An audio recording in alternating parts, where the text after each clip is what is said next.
والله ما عارفين نبدأ منين ولا نقول ايه ولا نعيد ايه ولا نعمل ايه.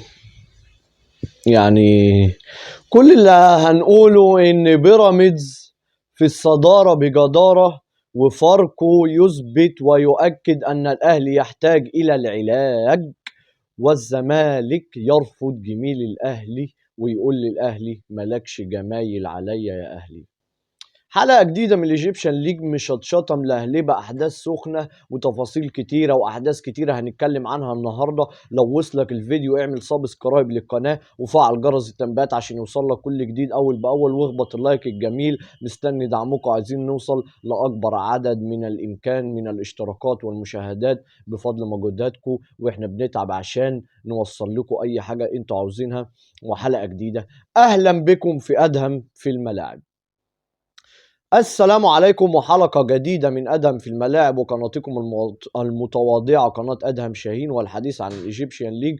نبدأ بالأهلي وفاركو. فاركو بيؤكد إن الأهلي يحتاج إلى العلاج. لا يا جماعة، الأهلي محتاج سكواد، ومحتاج لعيبة، ومحتاج روح، ومحتاج فنيات، محتاج كل حاجة.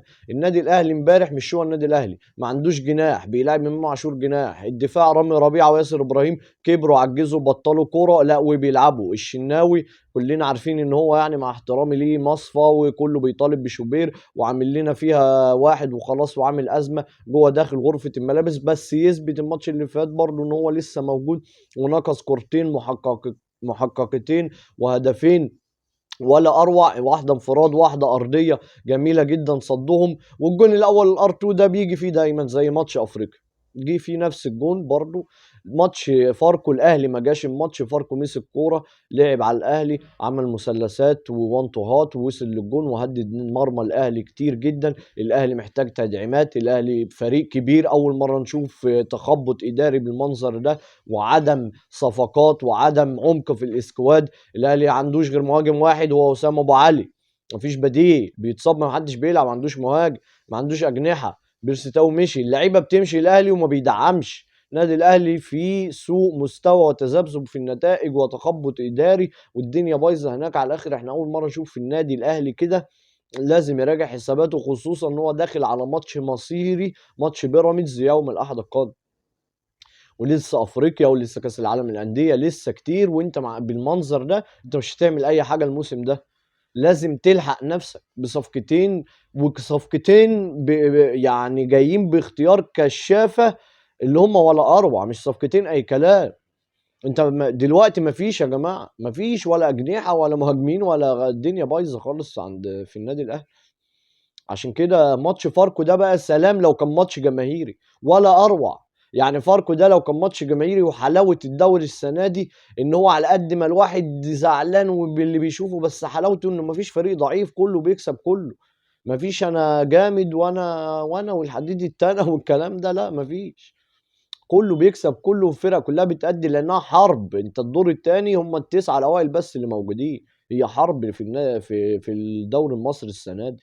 النادي الاهلي محتاج تدعيمات، محتاج روح اعلى من كده، محتاج حاجات كتير. مش ده النادي الاهلي اللي جماهيره مستنظره منه المردود ده.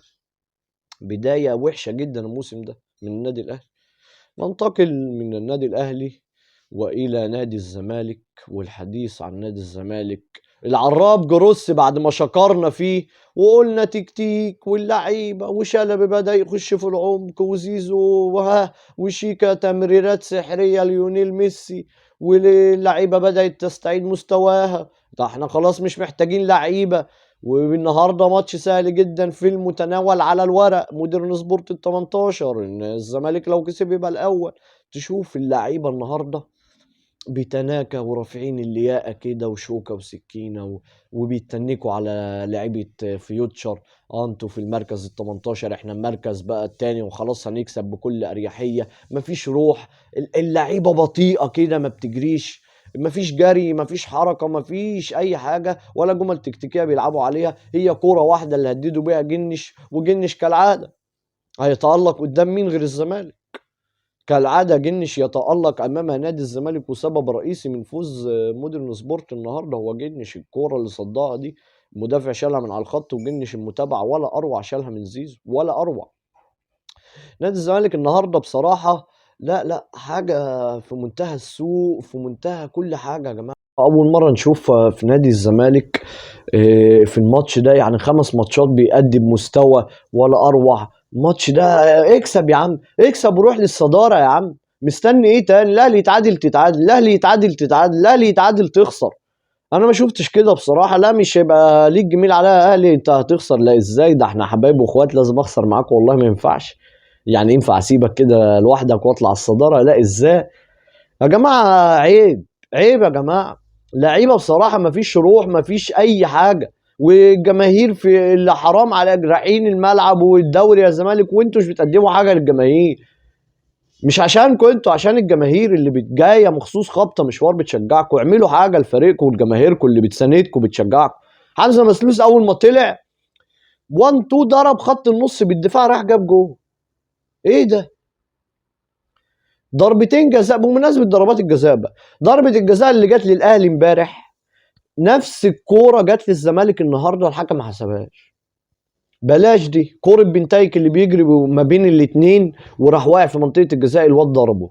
يا جماعه فين الحكام؟ هنتكلم في الحكام هتقولوا انت بتصيح عشان الحكام. لا احنا ما بنصيحش، احنا بنقول واقع. ارجع شوف الكورتين واحكم بنفسك وناقشني في التعليقات وشوف. كرة ضربة الجزاء بتاعت الاهلي حسبها امبارح، حسبها النهارده، ما هي. ما عايزين نفهم طيب. ما حدش بيفهمنا ليه؟ ما بيقولناش دي ما اتحسبتش ليه؟